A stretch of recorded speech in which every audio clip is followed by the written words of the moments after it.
প্রথমে কড়াইতে সর্ষে তেল দিয়ে দেবো, তারপর খয়রা মাছগুলো ভালো করে তেলের মধ্যে ভেজে নেব। ভাজা হয়ে যাওয়ার পরে তেলের মধ্যে আমি কালো জিরে ফোড়ন দিয়ে দিয়েছি, আর একটা গোটা রসুন থেতো করে দিয়েছি, আর একটা কাঁচা লঙ্কা তেলের মধ্যে দিয়ে দিলাম। এবার কেটে রাখা পেঁয়াজ মিনিমাম দুটো বড় বড় সাইজের তেলের মধ্যে দিয়ে ভালো করে এটা আমি নাড়তে থাকবো। কেটে রেখেছিলাম ওটা আমি এবার পেঁয়াজের মধ্যে দিয়ে দেবো।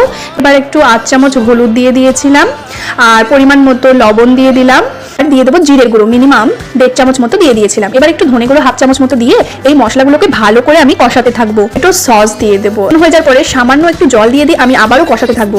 ভালো মতো কষিয়ে নেওয়ার পরে ভেজে রাখা সমস্ত মাছগুলো মশলার মধ্যে দিয়ে দেবো।